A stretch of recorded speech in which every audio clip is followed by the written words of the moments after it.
Most churches don't ignore security because they don't care. They struggle because they don't know where to start. But the cost of not preparing is often greater than the cost of getting started. I want to welcome you to the Faith Secure podcast. I'm Dr. Michael Brown, the founder of Faith Secure, where we are watchful, prayerful, and prepared. The title of today's episode is The Cost of Inaction: Why Churches Fail to Prepare and What It Costs. Today's guest is Mr. Chris Maloney, founder of the Church Security Institute. Mr. Maloney is nationally recognized for his extensive experience training church security teams and helping churches move from uncertainty to structured preparedness. This conversation focuses on what happens when churches fail to prepare and how leaders can begin to change that. I want to welcome Mr. Chris Maloney to the podcast. Welcome, sir. Thank you, Dr. Mike. I'm glad to be here. It's great to have you. It's great to have you. Hold on here. Let me see. So we're going to get started here. With the first segment, sir, this is going to be an alley-oop to you, okay? We're going to talk about why churches struggle to get started, okay? And the opening question is, in your experience, working with churches, of course, why do so many struggle to take that first step in security and preparedness? Yeah, I think primarily for a lot of churches, it starts with the actual church culture and the way they think about security teams.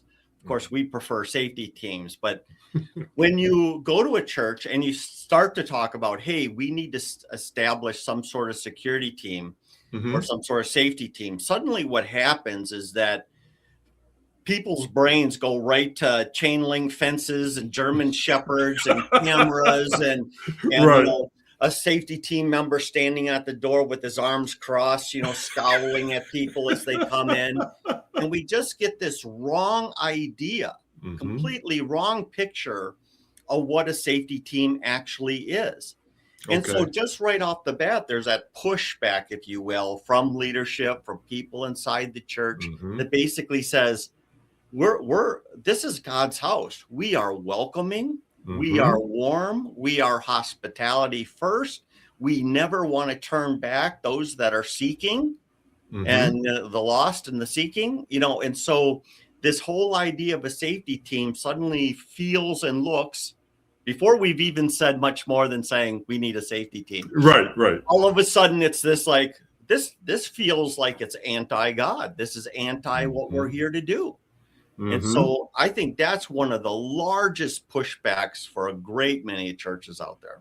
Okay, so let me ask you, those reasons, I don't want to call them excuses, but those reasons or the trepidation that's caused when you talk about instituting a safety team, is it a lack of awareness or a lack of leadership clarity?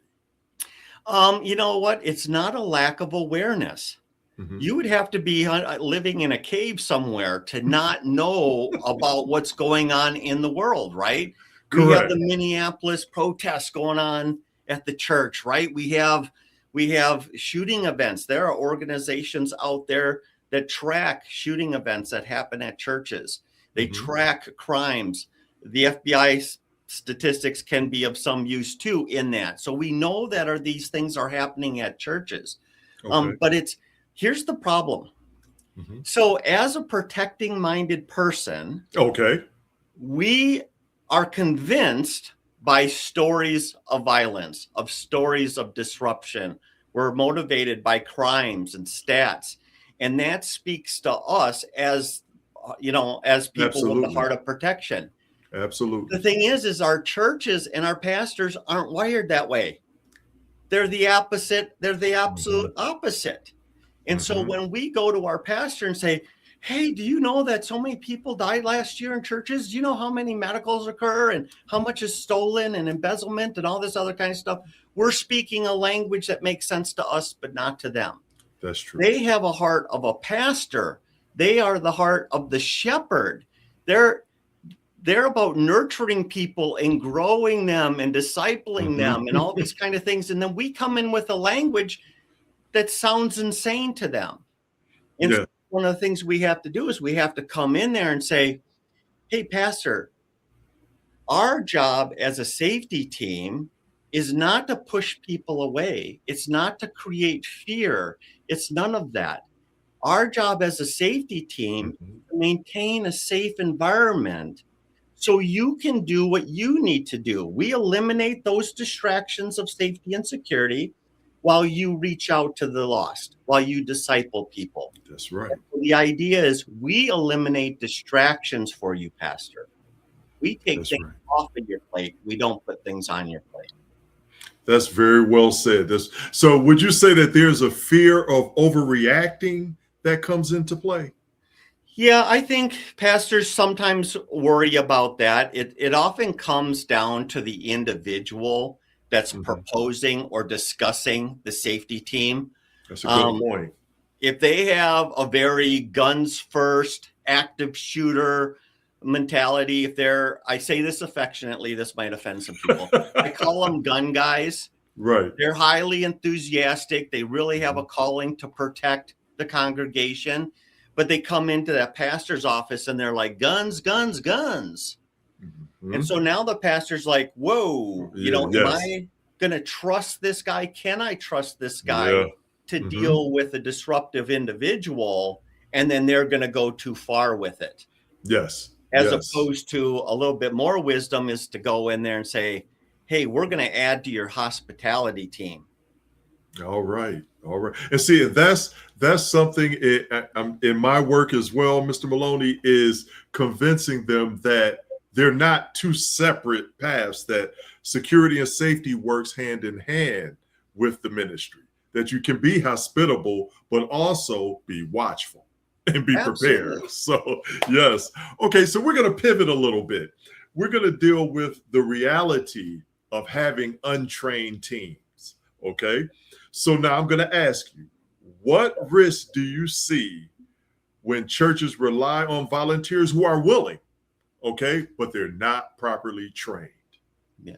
So as you know, the reason a lot of churches or any organization for that matter gets sued, they get Okay. sued because they knew of a problem or should have known of a problem, and then they failed to mitigate or address that problem. Foreseeability. Yes, sir. Go ahead. Exactly, right? And so what happens is this is like, I'll give you an example. Let's just talk about fires. We Mhm. know fires are a thing, right? Yes. Yes. And if there's a fire at your church and somebody gets injured in that fire, the question is going to be, did the church know that fires happen? Well, obviously, yes, right? Yes. What did they do to mitigate that risk? Hmm. And if the answer is nothing, you're in deep kimchi, right? Yeah, You're in deep trouble. You gotta absolutely. you gotta take care of that. So now we go to your team. Okay, so now you have a team of volunteers that are serving in that safety capacity. Hmm.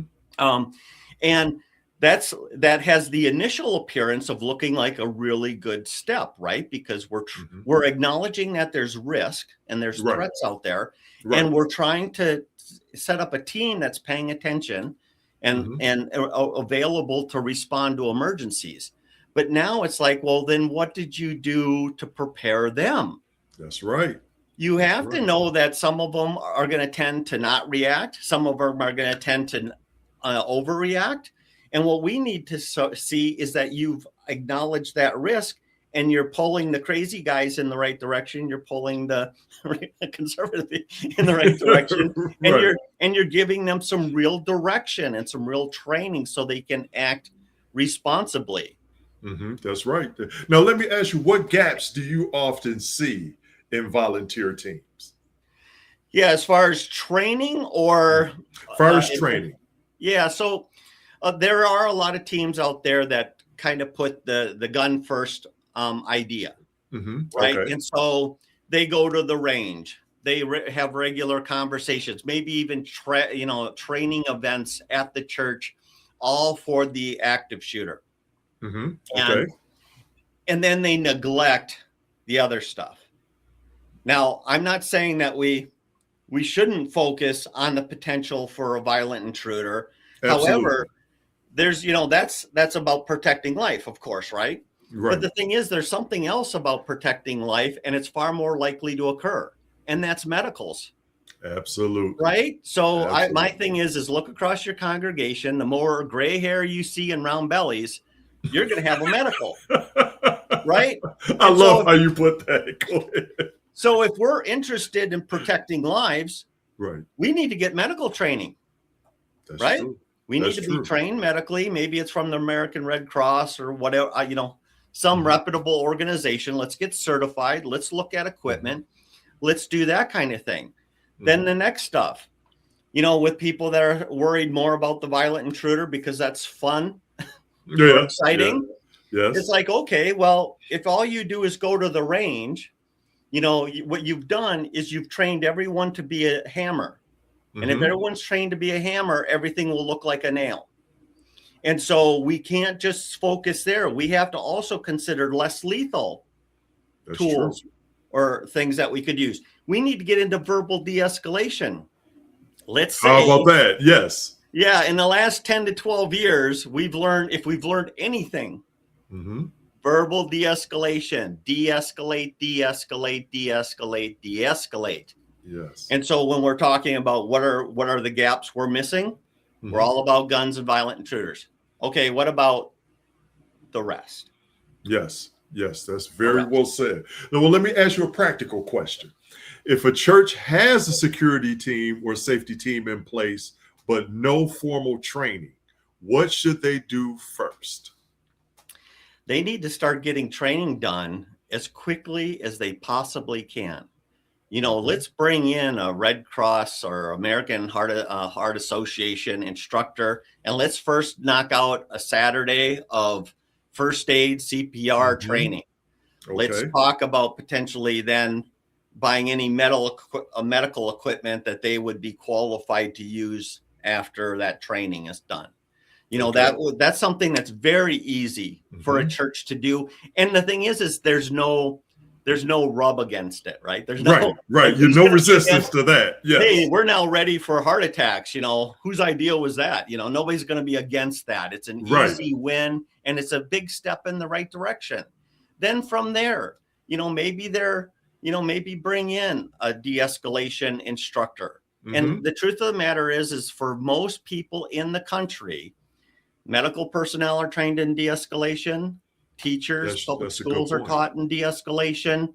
Colleges are, teach their professors de-escalation. The truth of the matter is there's probably an instructor near you. Yes, that's very well said. That's very well said.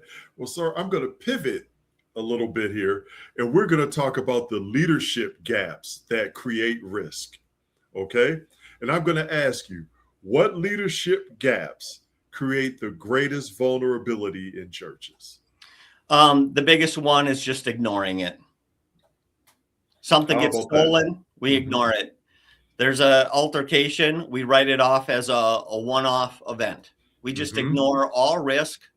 And God's going to protect us, and certainly that's true. Yes, it but is. At the same time, the way I understand my theology is that we participate in what God's doing.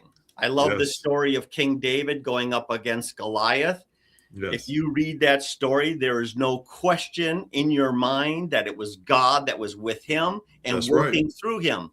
However, before David even got there, he was using his sling to fight off predators that came after the flock. And to modernize that a little bit, on a regular basis, he went to the range and shot his 9mm. He called it a sling and a stone. Yes. And so two things can be true at the same time. Yes, God protects us. Yes, yes, absolutely. Yes. But we participate in that by being obedient and preparing. And so that's the big thing that churches will do. They'll either ignore it, or if they acknowledge it, now they're not participating in owning it. So a lot of times churches will be like, hey, Dr. Mike, I got this great idea. You're going to run our safety team and, be blessed, be filled, go make it happen. Yeah. And then they never have to think about it again. And that leads me to another question right there. Okay, Mr. Maloney, what happens when leadership delegates, but they stay disengaged? Yeah, what you end up with is somebody that's out there all by themselves, making the best decisions they feel like they can make, Mm-hmm. and they're not supported by the church. And the truth of the matter is once you start a safety team, it's very likely that there will be some friction, some things that have to be worked through, some negotiations, some restructuring of things. I mean, if you got kids area and you're not doing background checks for your volunteers, that's got to be, that's going to be a new requirement that people have Yes. to accept. Maybe you don't have a good check-in, check-out procedure. That means you're going to have to train your precious volunteers how to operate a new check-in, check-out procedure. Or maybe it's fire. We're going to have a practice or a training event of what we do in an event of a fire. That means we're That's right. involving the ushers. And because of all the change, and because people that are used to not having to do anything now have this new requirement, there's going to be pushback. And so Absolutely. that's where the pastor comes in and says, hey, we just put Dr. Mike in charge of a safety ministry, and we want you to work with him as these programs and as we start to change and develop things. And then if there's a problem, the pastor, the leadership, whoever that is, needs to be involved and engage and say, listen, I understand you used to be able to just do what we did, but we have Right. to change that. And so I need cooperation. Without that, you'll just be banging your head up against a wall. Absolutely. Because who are you? Who are you Exactly. who are you to tell the children's director how to run their section? That's Who are right. you to tell the ushers what they're supposed to do? You're right. We You're need right. pastoral leadership support, or it dies on the vine. So now, how do you get leadership buy-in, sir? What? This is the golden ticket question. How do you do it? So, one, talk their language. Hey, pastor, the safety team is actually about hospitality. More than anything else, what we're going to be doing is we're going to be shaking hands and kissing babies. Anyone we don't know or we don't know well we're not being mean or interrogating them or anything. Instead, we're going up and say, hey, welcome to ABC Church. I'm so glad you're here today. What brings you in today? And then you start a conversation with them. If they're up to no good or carrying a sign, we know something's up, and then we have to deal with it based on what we're sensing from them or what we're picking up from them. Okay. But other than that, we're shaking hands, kissing baby. We're out in the parking lot, and we're welcoming people and guiding them, and people, 99.9% of them, are going to see that as hospitality and welcoming, and you're going to be the nicest church in town. That's right. But on the back end of it, we're evaluating. There it is. We're evaluating. You see, stay vigilant. Yes. Yes. So let me ask you, now this is for the security leaders who will be watching this stream. What's one conversation every security leader needs to have with their pastor? Yeah. The first one is, I need you engaged. This is not assign me and let me go. This is not the militant idea stuff that we have going on here, but it is something that we have to take very seriously. And that's going to mean human resources being used. It's going to be maybe some financial commitment to some of these things in order for us to do this right. But at the end of the day, what we're doing is we're providing an environment where people can, worship, study, and pray without the distractions of risk. So if we're going to do this, pastor, let's do it right. It's going to take time. It's going to take commitment. That's the other thing I would add to that is if you had somebody working 40 hours a week on nothing but the safety ministry, in 3 to 5 years, they'd have the ministry they always wanted. It takes time to do it and do it right. So pastor, put on your patience and your endurance. We're on a new journey, and it's going to take us some time. There you go. That's well said. That's well said. Okay, we're going to pivot again. I'm going to give you a scenario, okay? And we're going to call this the we'll figure it out church, okay? So a church has a volunteer security team, but no written plan, no formal training, and no defined roles. Leadership believes that they will figure it out if something happens. So now, in this scenario, what concerns you immediately?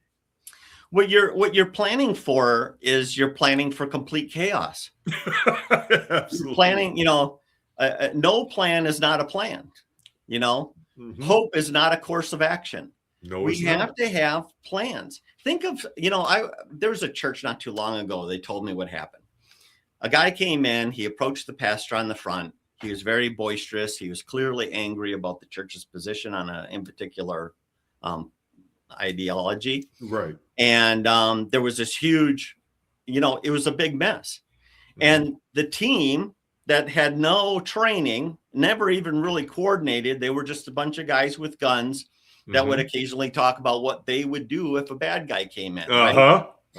And so then what happened is nobody acted, nobody dealt with this. So finally, somebody had the sense to call the police. Police showed up and took the guy out of there. But during this whole time, the pastor is trying to deal with this. There, you have this whole congregation. You can just imagine the pastor's phone. Yes. On Monday. Yes. Ringing off. People no longer feel safe there. They don't, I can't come back. What about my kids? What about this? And I had grandma with me and all this you have nothing here. And then the pastor brought in the team and he had some words. Oh, yes. With the team. Yes, and I'm sure they weren't kind. And it was and then in that conversation, there's the discovery phase of all you guys are gun-toting parishioners, pistol-packing parishioners, if you will. That's all you are? Well, then what are we doing here? Right. And so then they contacted me. Okay, there you go. Time to train. So now, there you go. So they contacted you, Mr. Maloney. Now I'm going to ask you, what in that same scenario, what is the first corrective step that you would tell leadership to take? So I have a training first philosophy. Okay. We certainly have to do the other end, policies and procedures and insurance, and the whole structure has to be built. And like I said, in 3 to 5 years, you'll be done building the structure. It takes time. It takes working with the attorney. While that's occurring, which instinctively we want to do that first, you're unprotected, right? That's 3 to 5 years of nothing. So I have a training first philosophy that says, listen, let's get some baseline training for all of the safety team. Because as soon as that's done, your church is suddenly safer. Yes, absolutely. Right? As soon as they're trained. The other thing is talk about that legal part we were talking about before. By training a team, what happens if something happens, then it's like, hey, did you identify that fire was a thing, that medical was a thing, that verbal de-escalation was a thing, that all these things are a thing? Yes, we did. And what we did is we had a group of volunteers go through this comprehensive training to prepare them. Right. So you're safer and you've already made yourself liability a little bit more protected. There you go. And then we got to build the structure then too, right? So, sometimes it's like 2 things are going on at a time. Get the team trained, and then let's start working on policies and procedures and insurance and on and on and on and on. Okay, so let me ask you. So just a practical takeaway for people that are watching the stream here. What are 3 foundational steps every church should take in the next 30 to 60 days? Yeah, the next 30 to 60 days. The first thing that I would do is I would establish a process, a vetting process for people that will be on your safety team. So that's application, that's interview, that's background check, that's checking their references. Formalize this so you're identifying people that can actually serve as a representative of the church. The next thing is the pastor needs to stand up this new ministry, and it needs to be in writing. So it could just, whoever's in charge of your church needs to say, on this date at this time, we're establishing a safety ministry, and these are going to be their responsibilities. So we've established the team. We got we've been selective about who's on the team. And now, you said 3 things. Get that training started. Okay. Get that training started over those next that first part. Oh, that's beautiful. That's beautiful. Okay, then we're gonna come to a close here, and I'm gonna get you out of here. Okay, we're gonna go from awareness to action. So now I'm gonna give you a reflection question. So, Mr. Maloney, what's the first step a church should take after listening to this episode? Yeah, absolutely. I would put together either at a board level or elder board level or whatever, Mhm. churches, all their governance is all different. It's Mhm. time for a conversation. All right. All Time for right. conversation. What Yeah. we know, the world is changing. We know we need to participate with God to safeguard our guests, our Mhm. members, our visitors of the church. What steps are we willing to take, or early first steps we can take to start addressing this issue and stop pretending?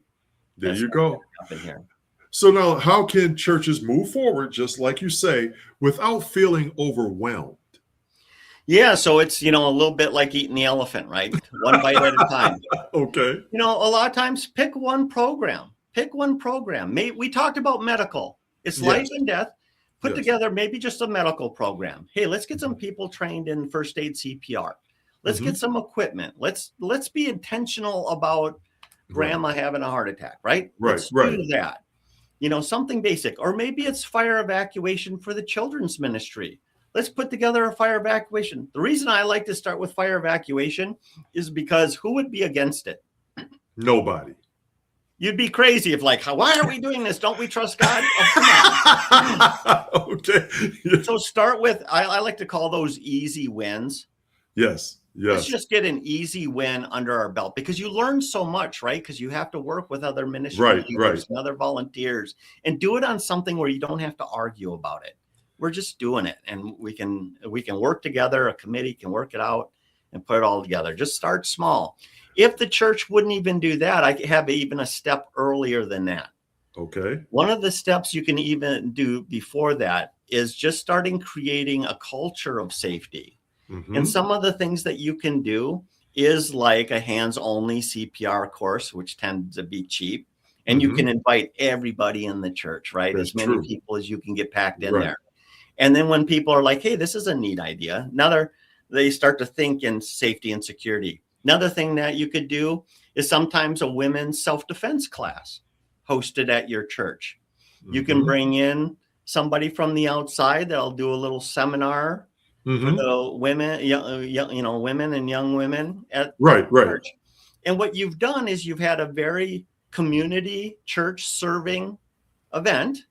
Okay. Now people are starting to say, you know, this was great. They're going to love it, Mhm. but they're going to start thinking about safety and security. That's right. If depending on where you are in the country, a fun shoot, Yeah. get a bunch of people together, go out to the range, Mhm. make some burgers and hot dogs and some cold That's right. drinks and fire your weapons and all this kind of stuff. And it's just fun, Mhm. but people are starting to think Yeah, now. yeah. You see, you started the wheels turning, and like you mentioned, I always tell people when I go into a church, I tell the leaders, let's start with the low hanging fruit. Yeah. Let's go there. Let's not go to the full ramp up right off the beginning because that you're gonna meet resistance. So we want to encounter the least amount of resistance as possible and then just ramp up purposefully but slowly so people can digest it and Yeah. so they won't get that level of pushback. So I got one last question for you. What encouragement would you give to leaders that are hesitant to act? As a pastor, you are a shepherd, and Mhm. ultimately you are responsible for the guests and the visitors that come to your church.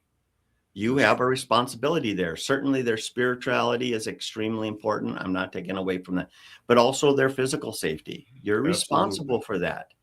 And Absolutely. even though this is scary, maybe this is something you've never thought of before. Maybe you have no idea where to go, and so you're overwhelmed by I know nothing, and I have to wander into this space that I know nothing in. Um, One, find somebody. There's somebody at your church that can help you. But the Mhm. other thing is it's your responsibility. I hate to be the guy. but Mhm. it's your responsibility. It is. You have to be intentional. Now, I'm not talking machine gun nests and hand grenades, but Okay. let's, do the medical. Do the Yeah. medical. Yeah. One program at a time, and you'll There be you go. fine. Usually somebody rises to the top. Mhm.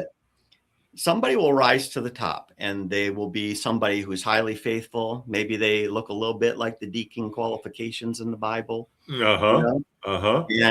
and that's going to be your guy or gal. I'm in Minnesota. I say guy, it's like saying y'all. It's everybody on the planet. But you know, Understood. and that person is going to be able to take this, and just with them too. Don't get overwhelmed. Let's just do one thing at a time. Medical. Maybe it's fire. Maybe it's Mhm. severe weather. Maybe Yes. wherever you are in a we all know what our risks are, right? Mhm. Yes. And let's just one thing at a time and just start There checking you them off go. the list.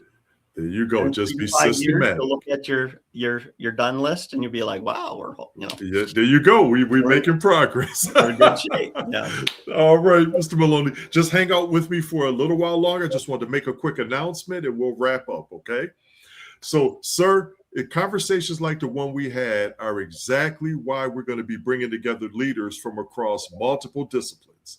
They're going to be from training, physical security, cybersecurity, and emergency management to help churches take a more systematic, structured approach to preparedness. So later this season, we're going to be announcing the Faith Secure National Church Leadership Forum, where we're going to go deeper into these topics. And I may be reaching back out to you again, sir. Okay. So I just want to just end by saying preparedness is not about perfection. It's about taking responsibility. And you can delegate authority, but you can't delegate responsibility. So I want to thank you, Mr. Maloney, for joining us on the Faith Secure podcast. You did an outstanding job. Thank you. Thank you so much for having me, Dr. Mike. All right. Thank you for dropping those nuggets. And I also want to thank you, the viewers. If you would like more information on church security consultation, please connect with us directly at mdbconsultingagency.com/faith secure. Until the next episode, remember to stay watchful, prayerful, and prepared. God bless.